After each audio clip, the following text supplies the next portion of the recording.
میاں نواز شریف صاحب کو میاں شہباز شریف صاحب کی حکومت کی صورت میں اقتدار تو مل گیا ہے،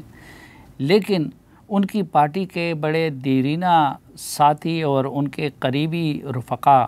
ان کی پارٹی کو چھوڑ رہے ہیں۔ گزشتہ روز ہم نے جناب شاہد خاقان عباسی صاحب کی گفتگو آپ کو سنوائی تھی، اور شاہد خاقان عباسی صاحب بھی میاں نواز شریف صاحب کے قریب ترین ساتھیوں میں رہے، لیکن اب انہوں نے واشکاف الفاظ میں کہہ دیا ہے کہ وہ مسلم لیگ نون کو چھوڑ رہے ہیں اور اپنی سیاسی جماعت بنا رہے ہیں۔ میاں نواز شریف صاحب کے ان دیرینہ ساتھیوں میں ایک سردار مہتاب احمد خان بھی تھے۔ سردار مہتاب احمد خان عباسی صاحب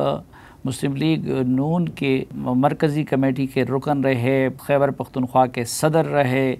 وزیر اعلیٰ رہے، کئی مرتبہ وفاقی وزیر رہے، اور میاں نواز شریف کے قریب ترین لوگوں میں ان کا شمار ہوتا تھا، لیکن آج کل وہ بھی کچھ نالا نظر آتے ہیں۔ آج ہم نے ان کو زحمت دی ہے کہ ان سے جان سکیں کہ ان کے کیا گلے شکوے ہیں مسلم لیگ نون سے، اور ان کے ساتھ پاکستان کے عمومی حالات پہ بھی بات کریں گے۔ تو آئیے ناظرین، سردار مہتاب احمد خان صاحب سے گفتگو کا آغاز کرتے ہیں۔ سردار صاحب، بہت شکریہ ہمیں وقت دینے کے لیے۔ آپ کا بھی شکریہ۔ اور سب سے پہلے کہ کیا یہ خبر درست ہے کہ آپ مسلم لیگ نون چھوڑ چکے ہیں؟ جی ایسے ہی ہے، عملاً ہو چکا ہے ایسا، وہ تو پچھلے انتخاب میں ایسا ہوا ہے۔ اچھا، مسلم لیگ نون میں کتنا وقت گزارا آپ نے؟ مسلم لیگ میں پہلے دن سے اس کی جو ابتدائی بالکل جو اراکین تھے جنہوں نے جماعت کی بنیاد رکھی، ان میں میں بھی شامل تھا، لیکن نواز شریف صاحب سے تعلق اس سے پہلے کا ہے،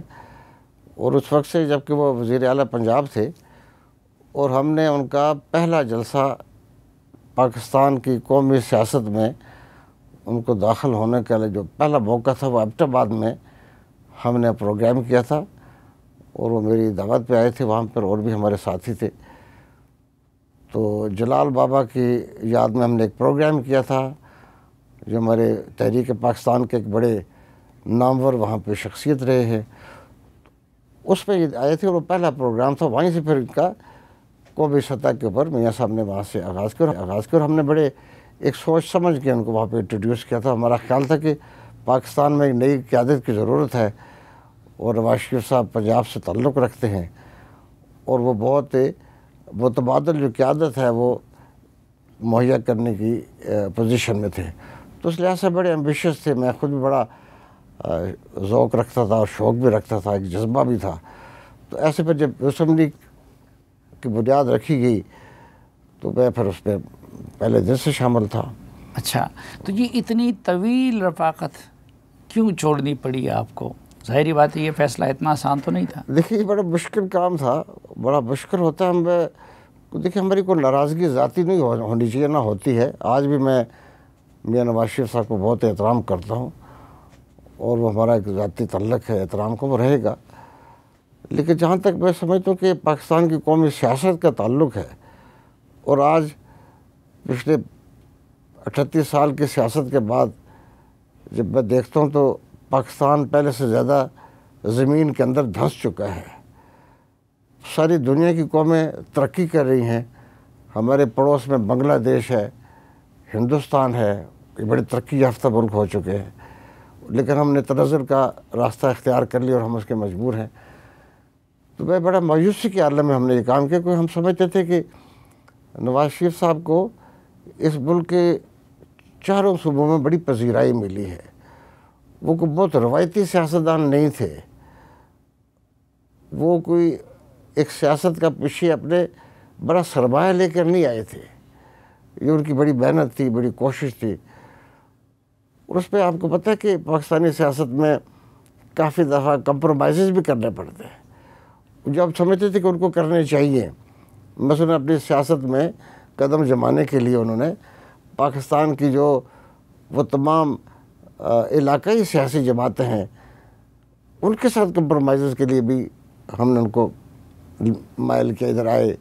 پر فراخ دلی سے انہوں نے قوم کو اس طرف لے کے اب دیکھتے ہیں ہمارے صوبے میں انہوں نے یہ اچھا قدم بڑھایا۔ عوامی نیشنل پارٹی تھی، سندھ میں بھی اسی طرح انہوں نے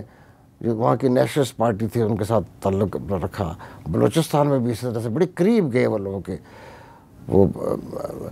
مینگل صاحب کے بہت قریب رہے، اکبر بگٹی صاحب کے قریب رہے، اس طرح کے بڑا انہوں نے جذبے سے کام کیا۔ We must appreciate that. لیکن جب میں بتدریج دیکھتا ہوں کہ ایک وقت تھا کہ نواز شریف صاحب اپنے ساتھیوں کے مشاورت سے کام کرتے تھے، خود فیصلے کرتے تھے، ملک کے معاملات کو دیکھ کے کرتے تھے، لیکن بتدریج جب میں نے دیکھا کہ پچھلے کئی سالوں میں انہوں نے اپنے خود فیصلے کرنے سے رک گئے ہیں وہ، کیونکہ ان کے اوپر غالباً دوسری چیزیں اثر انداز ہونا شروع ہو گئی، جیسے گھر کی چیز افراد ہیں زیادہ اثر انداز ہوتے ہیں، جس کو کہتے ہیں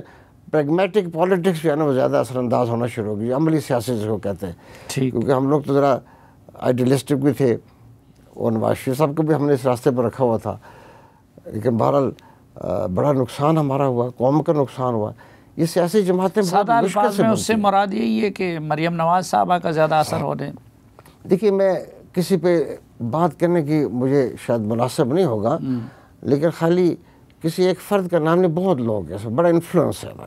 دیکھیے سیاسی جماعتیں جب جماعت کی تشخص جو ہے وہ ساری ساتھیوں پر مبنی ہو، لیکن آپ ڈیسیجن میکنگ جب فیصلہ کر رہے ہیں وہ اگر آپ چند افراد گھر کے بیٹھ کے فیصلہ کرتے ہوں تو پھر جماعت جو ہے پھر جماعت نہیں رہتی، پھر وہ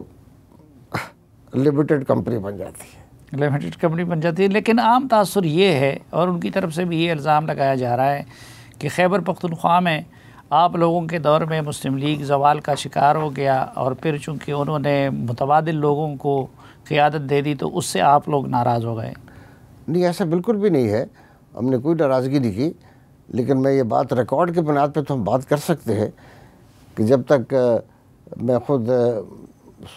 خیبر پختونخوا کی مسلم لیگ کے اندر اثر رکھتا تھا، پیر صاحب شاہ صاحب رکھتے تھے، تو ہم نے وہاں پہ حکومت بھی بنائی ہے خیبر پختونخوا میں۔ ہماری وہاں پہ ظاہر ہے کہ جنرل مشرف کے مارشل لا کے بعد پھر جماعتیں جو ہیں وہ ہماری شرنک ہوئی، کیونکہ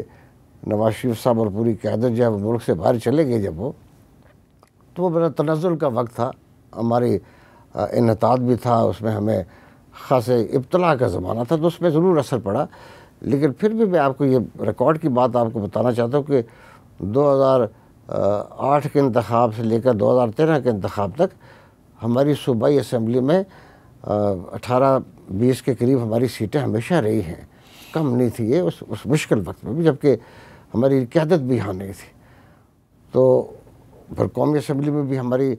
ایک مؤثر موجودگی رہی ہے۔ تو اب جب آپ ریکارڈ دیکھیں گے تو 2018 میں تو وہ 18 کی سیٹوں سے ہم 5 پر آگے تھے، اور آج بھی وہ 5-6 کے اندر ہی ہیں۔ باقی اگر جو کوئی آپ کو کہیں مل جاتی ہے کہیں سے آپ کو